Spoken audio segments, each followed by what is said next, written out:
चलो आज हम लोग देखेंगे है ना इतिहास। क्या पढ़ने वाले हैं? इतिहास। तो इतिहास किसे कहा जाता है? इतिहास है क्या? तो याद रखिएगा, इति मतलब होता है अतीत। मतलब याद रखने के लिए इति मतलब क्या हो जाएगा? अतीत। यानी इति मतलब अतीत। अतीत मतलब पुराना या पुरातन। अतीत मतलब पुराना या पुरातन। तो कह रहा है हास मतलब कहानी।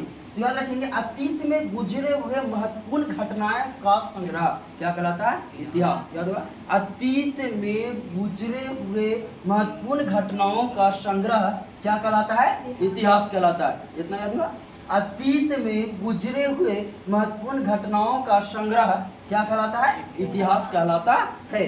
इतिहास का पिता हीरोडोटस को कहा जाता है।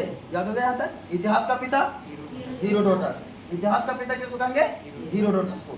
इतिहास का मुख्य 3 भागों में बांटा जाता है। इतिहास को कितने भागों में बांटा जाता है? 3 भागों में। एक हो गया प्राक इतिहास, आदि इतिहास और ऐतिहासिक। याद हुआ, प्राक इतिहास, आदि इतिहास और ऐतिहासिक।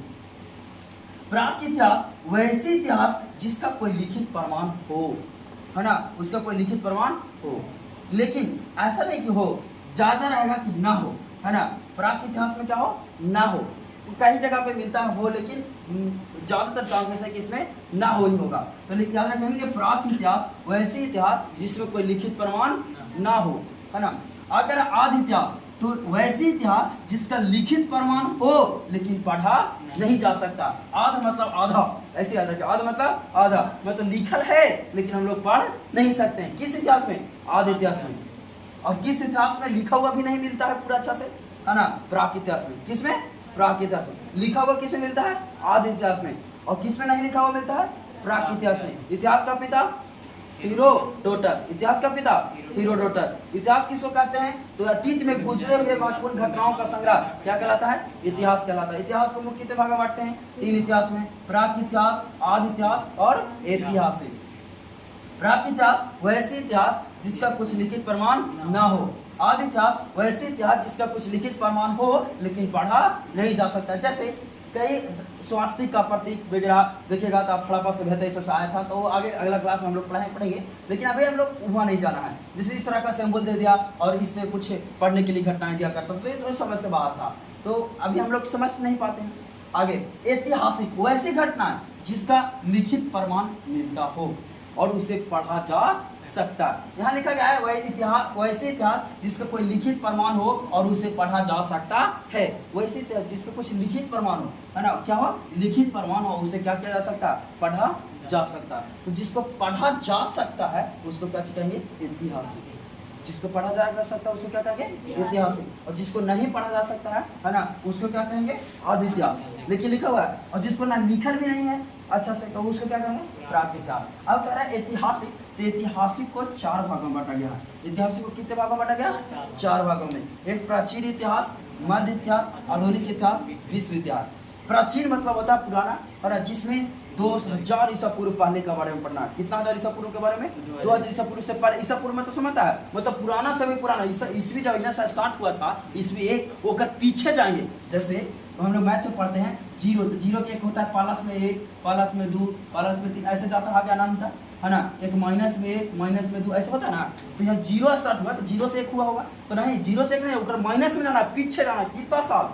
2000 साल। यदि 2023 अभी चल रहा है तो 2023 अभी चल रहा है, तो 2000 बीत गया, एक पीछे लगे 2000, तो 2000 ही और 2000 पीछे, यानी 4000 साल पहले के बारे में हम लोग पढ़ेंगे। किस इतिहास में? प्राचीन इतिहास में। किस इतिहास में? प्राचीन इतिहास में। फिर हम लोग पढ़ेंगे किस में? मध्य इतिहास में। फिर पढ़ेंगे आधुनिक इतिहास, विश्व इतिहास। प्राचीन इतिहास में तो 2000 पुराना वाले को पढ़ेंगे।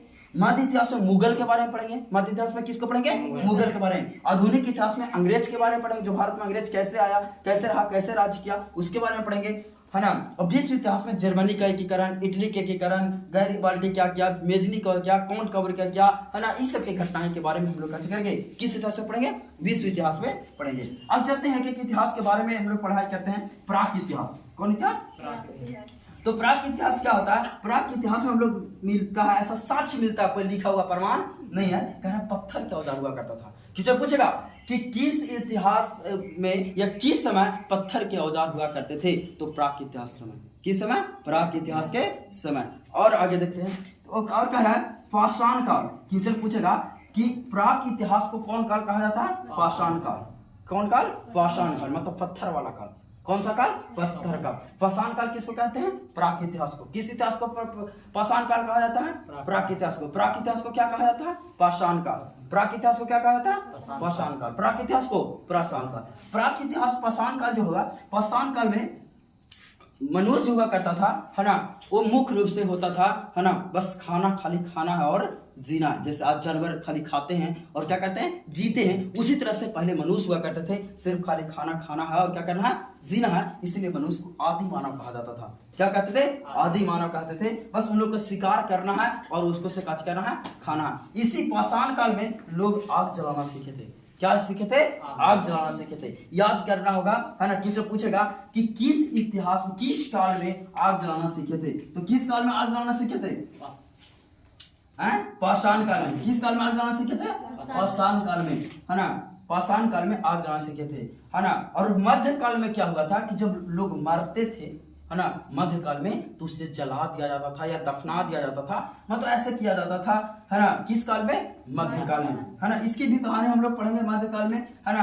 अब आ जाओ नव काल। नव काल में क्या होगा, है ना। नव में हुआ कि लोग खेती करना शुरू कर दिए। किसका खेती करने शुरू कर दिए? नव में खेती करना शुरू कर दिए, है ना। जानवर पालना शुरू कर दिए। खेती करना, जानवर पालना। सबसे पहले बता सकते हो कि जानवर, कौन सा जानवर पाला गया था? कोई बताओ, कोई भी, है ना। कौन सा जानवर को पाला गया था? कोई नहीं। अभी अंदाजा लगा कि सबसे ज्यादा पालतू जानवर कौन है? सबसे प्यारा जानवर किसको माना जाता है? वही है सबसे पालतू जानवर। ज्यादा बड़ा जानवर भी नहीं है, छोटा जानवर है ना। लोग पालतू भी मानते हैं और उसको घर में नहीं रखा जाता, घर के बाहर रखा जाता है। कुत्ता। सही बोलो, है ना। किसको पालतू जानवर मानते थे? कुत्ता को। याद रखना कि पूछेगा कि मानव का सबसे पहला पालतू जानवर कुत्ता। याद रहेगा, मानव का सबसे पहला पालतू जानवर कौन था? कुत्ता था। कौन था? कुत्ता था। यहाँ तक याद हो गया। मध्यकाल में किसका अध्ययन करेंगे, है ना। मध्यकाल में, है ना, हम लोग जानवर किस में पालते हैं? नाव में, है ना। इसके बाद आग जलाना किस में सीखे थे?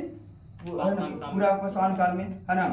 आगे उसके बाद छोटी हथियार, ये जो मध्य है इसमें छोटी हथियार का काम करते थे। किससे हथियार का? पत्थर का औजार हो गया था, छोटी हथियार हो गया था। इसी में मध्य में क्या करने लगे थे? छोटी हथियार के साथ साथ अधिक मरता तो उसको जलाना या दफनाना सीख गए थे। क्वेश्चन पूछेगा पहिए का आविष्कार किस काल में हुआ था? तब बोलेगा नव काल में। किसमें? नव पाषाण काल में। किस पाषाण काल में? नव पाषाण के। मरने के बाद अंत्येष्टि संस्कार किस काल में होता था? तो मध्य पाषाण काल में। फिर पूछेगा आग जलाना किस काल में सीखे थे? तब पूर्व पाषाण काल में। याद रहेगा, है ना। आग जलाना किस काल में? पूर्व पाषाण काल। याद रहेगा, आग जलाना किस काल में? पूर्व पाषाण काल, है ना। अंत्येष्टि संस्कार किस काल में? मध्य काल में। खेती करना किस काल में? ना। और खेती में एक में चक्का का खोज हो गया था। चक्का, चक्का जिसको बोलते हैं पहिया, है ना। क्या चीज का? पहिया। याद रखना, पहिया। याद रखेंगे कि पहिया का खोज किस काल में हुआ था? नव पाषाण काल में।